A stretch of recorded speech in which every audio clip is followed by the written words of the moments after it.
At ako'y nasisiyahan, ako'y nagagalak na makita at makipiling na naman kayo after 1 year. Alam niyo po, ang General Assembly ay isa po sa pinakamahalagang okasyon ng ating kooperatiba. Dahil ngayon nyo malalaman kung ano ang nakaraan, kung ano ang nagawa ng ating SACDECO sa mga nakalipas na taon. At pag-uusapan natin ngayon kung ano nangyayari sa kasalukuyan at paghandaan natin kung ano ang gagawin natin sa kinabukasan. Alam niyo mga kaibigan, hindi po mamadali ang pagpapatakbo ng kooperatiba tulad ng ating SACDECO.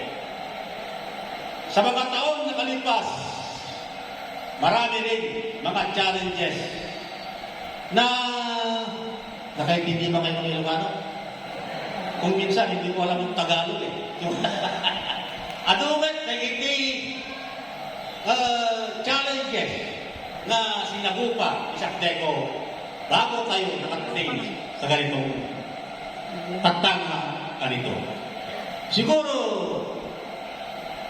the worst na naranasan na natin, hindi lang si SACDECO, tayong lahat, buong mundo, alam mo na siguro yung COVID-19 sa mga nakalipas. Alam niyo naman siguro ang nangyari sa COVID-19. Hindi tayo makalabas, nakakulong tayo sa bahay, hindi tayo makapagnegosyo, hinihintay na lang natin na ibigay sa atin yung 5-5. Ano ba? Tama ba ako? Yan.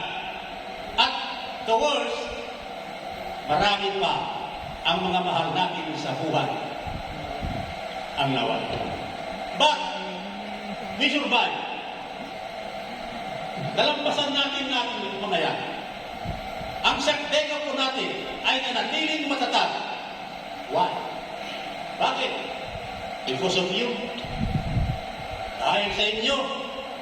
Because of your full support at tiwala sa SACDECO, nalampasan po natin yan kadaksan na nangyari at ibiyak tayo ng COVID-19. So, ngayon, nandito tayo matatag. But, again, meron na naman tayong isang napalaking challenge. Siguro, nararamdaman na natin kayo. Ano yun? Yung giyera sa Middle East. Although, malayo yan sa atin, pero international. Dito sa atin, nararamdaman natin ang epekto ng giyera yan. Ano? Tumaas na ang presyo ng langis. At pag tumaas ng presyo ng langis, sasabay na yan, susunod na yan, tataas din ang mga presyo ng mga pangunahing mga bibili at iyan ay makaka-apekto sa ating kabuhayan. Iyan ay maka-apekto sa operasyon ng ating SACDECO. Kaya, yan na naman ang isang nakapalaking challenge na ay ating sasabuhin. But, kampante ako.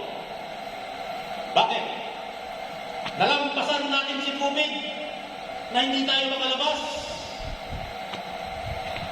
Ito ngayon, kahit tumaas ang mga bibilhin, makalabas tayo, makapasyal, at higit sa lahat, makapag-negosyo tayo. Noong COVID, nagawa pa natin yun? Hindi. But we survived COVID. Kaya, sinabi ko, kampante ako, na itong nangyayari kabuluhan ngayon ay malalampasan natin. Why? Alam nyo, mga nakaraang mga araw lang, the management at ang Junta Directiva ay gumawa ng 5-year ano ba yun? 5-year development gobyerno. Ang 5-year ay strategic plan ng ating kooperatiba. Ang title niya na 5-year strategic plan roadmap to 2030. Kaya itong strategic plan na ito, 5 taon, dito nakasaad kung ano ang mga programa, mga activities na gagawin natin sa loob ng 5 taon